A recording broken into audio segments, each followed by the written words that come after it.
The first thing every child in erstwhile learns is the feel of the floor humming. The lesson comes before numbers, before letters, even before the lullabies mothers sing at dusk. A tutor sets a bowl of water on the nursery tiles, ties a ribbon around the child's wrist, and waits. When the ground begins its slow drumbeat, thrum pause, the bowl ripples, the ribbon flutters. The child's heart does the same. Remember that cadence, the tutor says. It is the measure of worth. You will be judged by how little you answer it. Centuries earlier, the great rend ruptured the valley, leaving a jagged star of fissures whose center people call epicenter zero. Aftershocks never ceased. They arrive once every half hour, gentle or harsh, rhythmic as breath. From that thudding pulse, the empire built its hierarchy. Innerlings, who live in the 10-block radius around zero, stand highest. Outerlings, scattered on the peripheral hills where the tremors soften, rank lowest. Distance is destiny, and no decree, no wealth, no marriage vow can outrun the math. Marlon Wythe was born on Ring 6, respectable but unremarkable. He grew up counting pavestones between himself and the distant spire that pierced the air above zero. Each time bells announced a quake calm, the rare 3-minute lull treasured by lovers and priests, he would sprint a few steps inward, touch a nearer ring, and retreat before wardens lashed him back. The closer he stood, the more he felt the Empire's invisible current tingling through his soles. That current tasted like power. At 17, he apprenticed with the Cartographers Guild, one of the few orders allowed to cross rings freely. Their job was to chart micro-shifts in the fault lines, updating the colored maps that dictated rents, markets, and marriages. The privilege granted Marlene a bronze medallion stamped with a compass rose, legal passage anywhere, so long as he wore guild green and carried chalk sticks. One autumn morning, the guild dispatched him to Hollowbend, a township hardly worth a name, perched on Ring 9 where tremors were mild enough that teacups rarely rattled. His task was routine. Mark new fissures, interview locals, return by dusk. The wardens at Gate 7 barely glanced at his papers. By noon, he had sketched the main street, eaten a pear too soft to bite, and grown bored. That was when the midday aftershock struck. It began with the usual warning hiss, like sand pouring through a bottleneck. Shutters clapped. Vendors steadied carts. Marlene planted his boots, an innerling habit he'd practiced, and waited for the jolt. Except no jolt came. His boots, his knees, the very breath in his ribs recognized a tremor in the bones of the earth. Yet his body did not sway. He frowned, scanning the street. Everything shook in its customary dance. Roof tiles ting-tinging, signboards wagging, a flock of pigeons launching as the air thickened with dust. Everything, except a small girl, crouched by the public well. She balanced a clay cup on her head, an impossible trick, while threading beads through a leather cord. The cord never trembled. Neither did the cup. Marlene stared until the quake subsided, and still the girl's spine remained a plumb line, straight as the spire at zero. An older woman rushed from a doorway, scolded the child, and ushered her inside. Marlene followed on instinct. The cottage was simple. Reed mat, cooking pit, low shelf of chipped bowls. The woman whirled. "Out, stranger." He raised his medallion. "Guild business. I need a word." Her gaze dropped to his badge. "We pay our quake levy. All 6 coppers last week." "It's not about taxes." Marlene knelt to meet the child's eyes. "Name?" The girl's pupils were dark as obsidian. "Nevine," she said. He felt a tug under his sternum. Not fear, a lurch of wonder. "Nevine, did you feel the earth move?" She pursed her lips, considering the question like a riddle. "No," she decided. Should I have? That sentence was impossible. Even infants feel tremors. The womb shifts with them. People write lullabies to its drum. Yet Marlin believed her. He extended a palm. Come with me to the guild hall. We'd like to test. The woman stepped between them. She's not a show pony. Marlin bowed. Forgive me, but this immunity, if verified, could mean an inner writ for your family. Ring 3 housing, citizen stipends. A bribe, the woman spat. To parade her before nobles who'll gape and poke. Marlin opened and closed his mouth. Everyone in Erstwhile would kill for an inner writ. Yet this mother, he assumed mother, held her ground like granite. He softened his tone. At least let our physicians examine her. No sawbones, mind you. Awake tests only. Balance boards, pulse recorders, one afternoon. I'll escort you. Nevine tugged her guardian's sleeve. Please, Auntie. I want to see the maps he carries. Auntie. Not mother, then. The woman's shoulders sagged. One afternoon, she conceded, and you promise we return before dark. By nightfall, Marlene swore. Though inside, he added, or I'll die trying. They traveled by tram toward the inner rings. Nevine pressed her nose to the window, marveling at boulevards that curved like half-circles around an invisible heart. Aunt Mara, pale and silent, clutched a knotted handkerchief. Marlene made small talk, harvest yields, this year's quake tax. But his mind ran ahead, plotting. If the girl truly felt nothing, the guild would hail her as a prodigy. Perhaps the Quake Senate itself would summon her. Sponsors, scholarships, and for him, discoverer's credit. Maybe even a grant to study at Ring 2 University. At Gate 4, a squad of wardens inspected passengers. They tapped boots, checked hour-stamped passes, waved most through.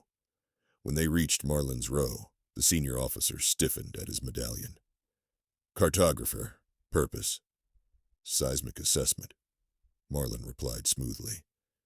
Urgent update for the guild archives. The officer nodded, but his gaze lingered on Nevine. Child, stand. Nevine rose, slight as a reed. A tremor, small but quick, rattled the tram. Coins jangled in pockets. Passengers braced. The officer studied Nevine's feet, flat, unflinching. His brows knitted. Your name, girl? Nevine. Parents?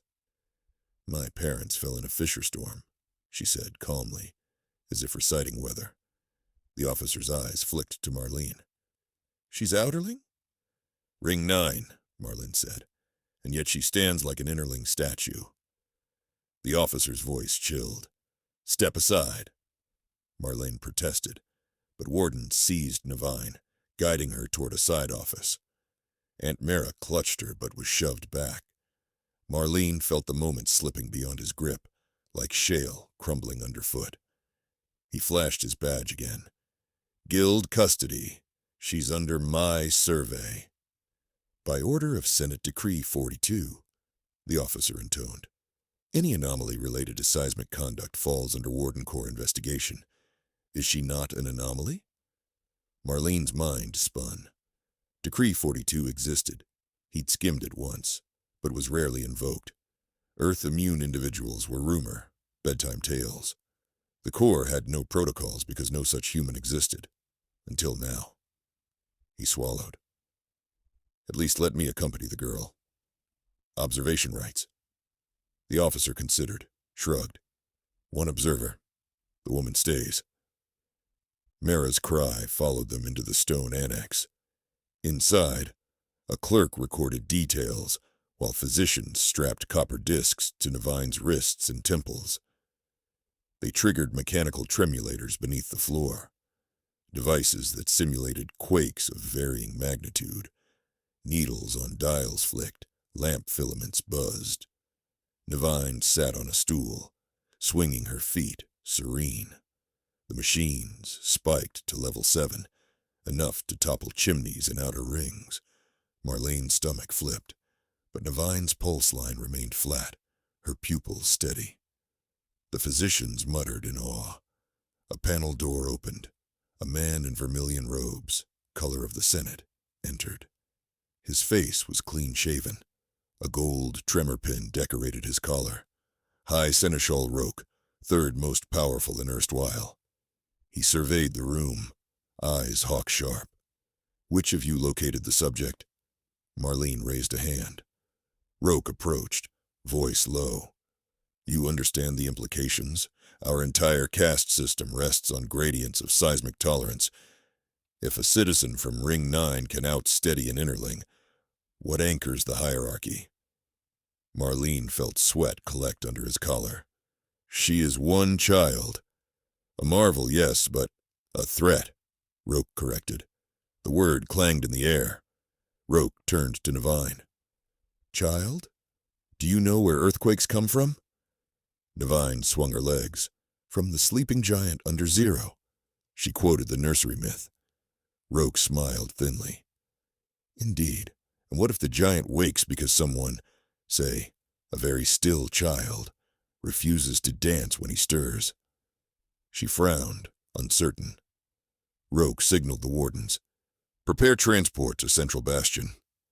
Marlene stepped forward, blocking them. She agreed to tests, not imprisonment. Roke raised a brow. "And you believe you outrank me, cartographer?" "I believe in my guild's charter, which guarantees academic custody of discoveries until peer review." Roke's smile vanished. "You have guts, but guts burst under pressure. Is that a risk you relish?" He snapped his fingers. Two wardens seized Marlin, twisting his arms back. Pain flared. Nevine stood, tiny fists balled. "Leave him." Roke studied her. "You care for your rescuer? Good. Then obey, and he keeps his bones intact." To the wardens, he added, "Black hood, marked fragile. The crowds mustn't see her face." As they led Nevine away, Marlene shouted after her, "I'll come for you." Roke leaned close to him. "You won't," he said softly, "because you'll be mapping tunnels in the catacombs until your beard grays." Marlin spent 2 nights in a cell beneath the guild hall. His medallion confiscated, his protests ignored. On the 3rd dawn, a quill-thin woman unlocked the door. "Guild Master Brahm requests your presence." They marched him to the circular map chamber, its walls draped with parchment stretching floor to dome. Guildmaster Brahm, white-bearded, motioned him forward. "You embarrassed us, boy," Brahm said, tapping a pointer on the marble table. "Defied a seneschal. Risked the guild's neutrality. In defense of a scientific marvel. In defense of vanity." Brahm unrolled a fresh decree bearing the Senate seal. "They revoked your passage license. Effective now, you are no longer a cartographer." Marlene felt his chest cave. "Guildmaster, please. That girl is beyond our reach. The Senate has taken charge. For your sake, let the matter rest." But Marlene's mind replayed Nevine's calm gaze, the promise he'd hurled as she vanished under a black hood. Letting the matter rest felt like letting the world tilt off axis. That evening, he slipped from the guild dorm using tunnels meant for equipment carts. He traded his last silver for a ratty cloak and headed to Central Bastion, heart of Innerling governance. The fortress stood atop Epicenter Zero itself, 7 stories of basalt and iron buttresses. During quakes it hummed like a tuning fork, yet never crumbled. A miracle of engineering and, according to priests, divine favor. The outer moat shimmered with mineral sludge. Marlin knew of one sally gate used for refuse, its guard schedule posted in the guild records. At hour past midnight, he waded through stench muck, pried open a corroded grate, and crept inside. The tunnels he navigated felt alive, vibrating in constant low growl. Up 2 spiraling stairwells, past storerooms of quake kits, splints, Lanterns, rations. He reached a ward with barred doors. A sentry dozed on a stool, wine bottle slack in hand. Beyond the bars, a corridor lined with 6 cells. "Nevine," Marlene whispered. A small head appeared behind iron rods of the 3rd cell. "You came," she breathed. He scanned the lock, standard lever tumbler. He'd copied keys from map cabinets before. Concept similar. Digging a thin chisel from his boot, he jimmied the mechanism. Minutes dragged. Footsteps echoed somewhere above. Finally, the bolt slid. Inside, Nevine hugged him. He knelt. "Are you harmed?" "They poke and ask questions," she said. "Mostly they argue outside my door." He glanced around. The cell floor was polished mahogany, innerling luxury, but chains lay unused. They feared her little, perhaps, yet feared her meaning. "We leave now," Marlene said. She shook her head. "They won't let us reach the gate." He regarded her steady eyes. "You don't feel the quakes, but do you sense them? Can you predict?" She thought. "I hear a song in the stones before they sing to everyone else. Could you use that song? Like a drum, maybe." A rumble began, faint. Marlene's ears registered it as distant thunder. Nevine turned her palms downward, as though pressing invisible fabric. The rumble softened. Marlene blinked. The quake, mid-birth, eased. The floor quieted. His lungs emptied. "You calmed it." She looked unsure. "Did I?" He gripped her shoulders. "Hierarchy here lives on quake rhythms. If you can mute them, even briefly, you dismantle power." Nevine bit her lip. "Aunt Mara said power makes men ugly." "True," Marlene said. "But it can also shift. We can give it back to those outside the inner rings." From the corridor entrance, a voice cut through. "Moving speeches, ex-cartographer." Seneschal Roque stepped forward, flanked by wardens. "I suspected you'd slither here." Marlene pushed Nevine behind him. "Let her go. She won't help you." "Oh, she already has," Roque said, twirling a ring on his finger. "We presented her to the Senate yesterday. Half the nobles trembled worse than outerlings. The other half called her Antichrist. The spectacle cemented our rule. Fear of change is potent glue." Nevine peeked around Marlene's elbow. "They feared me?" "Terrified," Roque confirmed. "Which is why we must retire you quietly, child. Martyrs inspire revolts. Missing curiosities are forgotten." He nodded. Wardens drew clubs. A loud crack snapped the air. For a heartbeat, Marlene thought a baton struck wood, but the sound came from the walls themselves, fissuring. Nevine's face lifted, listening. "The stones are angry." Roque sneered. "Spare me!" The floor convulsed. Not a tremor. A violent wrench. Wardens staggered. Lamps shattered. Marlene grabbed Nevine as the corridor heaved. Iron doors warped off hinges. Roque toppled, smashing his head on marble. Amid the chaos, Nevine stood calm, eyes glossy. She began to hum, a low, thrumming syllable that rose and fell. The quake's fury faltered, unsettled, like a beast hearing its own heartbeat echoed back. Stones shuddered, then stilled. Dust snowed. The corridor fell silent save for a drip of oil. Nevine exhaled. "I made it sleep." Marlene stared at her. Awe and dread tangled. "Can you wake it?" She nodded gravely. "But I don't want to. I want people safe." He realized the dichotomy. She could tear hierarchy down or cushion it, depending on who guided her. Roque groaned, clutching his bleeding head. "Monster," he hissed.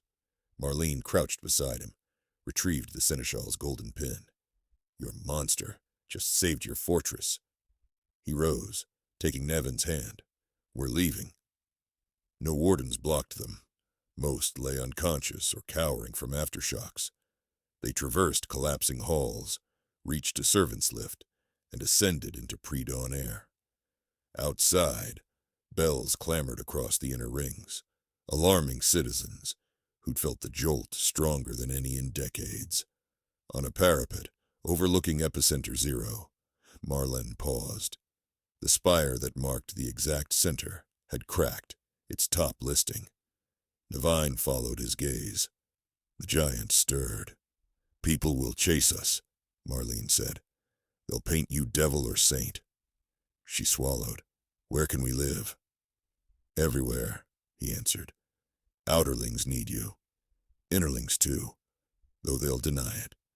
We'll walk ring by ring, show them stability can come from a child, not distance." Footsteps clattered behind them. Aunt Mara, led by a breathless junior warden who defected in panic. Mara swept Nevine into her arms, tears streaking dust. Marlene turned to the warden, a young woman with soot-gray cheeks. "Are you arresting us?" She shook her head. "I'm coming with you, after what I saw." She gestured to the still quaking horizon. "The old lines are cracks waiting to widen." Together they descended a maintenance stair, exiting the bastion through a fissure newly split in the outer wall. Dawn painted the sky rose. News traveled faster than hoofbeats. By midday, rumors of a quake whisperer raced along merchant routes. Those in Ring 12 cheered. If tremors could be stilled, their fragile huts might stand.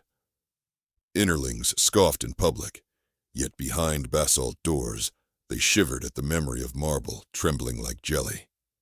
Senate envoys issued proclamations. "Beware the blasphemous child who meddles with the sacred pulse." But people had seen the spire crack, and Seneschal Roke's bandaged skull. Sacredness now looked suspiciously brittle. Marlene's band of defectors grew. A medic who'd watched Nevine baffle his instruments. A duo of tram operators fed up with fare hikes. 3 Baker sisters from Ring 5, whose ovens collapsed during the Great Jolt. Each brought stories of injustice, carved by distance. Each dusk, Nevine stood upon makeshift platforms, cart roofs, water barrels, and demonstrated her gift. A volunteer struck anvils to mimic tremor onset, while hidden helpers activated small tremulators. Nevine held out her palms, humming the stone song she alone heard. The devices stilled. The anvil's vibrations faded. Crowds gasped. She never demanded tribute, only asked them to imagine a city where safety wasn't a ladder someone else could pull up. After one such gathering, Marlene sat beside her on a hillside. "Do you tire?" "Some," she admitted. "The giant's lullaby takes breath, but it listens." He offered her a warm bread roll. "We're nearing Ring 2. The Senate will block us." "I don't want blood," she said. "If fear builds new lines, nothing changes." Marlene nodded. "Then we show them you won't be weaponized. We offer them a bargain. You'll calm quakes during surgeries, bridge repairs, childbirths, everywhere, if they dismantle distance laws." "Will they accept?" "They might." He smiled wryly. "Quakes are impartial, but politicians are practical." They entered Ring 2 under banner of truce. Crowds parted. Senators arrived in palanquins, guarded but curious. Among them, Roke walked with a cane. Seeing Nevine, he inclined his head, a wary respect. Before the assembly, Nevine spoke, voice clear. "I am no giant's puppet. I'm a child who can share quiet. Keep your towers, your rings, your titles if you must. But the quakes will hush for all or shake for all. Choose."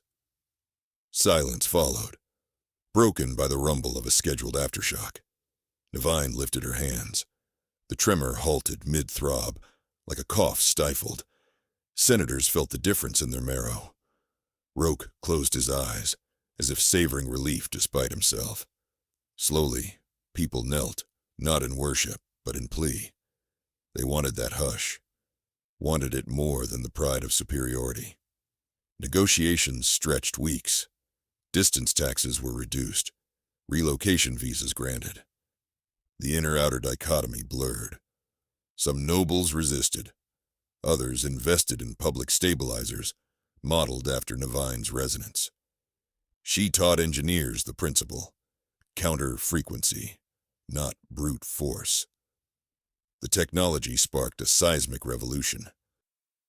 Marlin, formerly ring-bound dreamer, was appointed ambassador of equal grounds, a title he bore with ironic grin.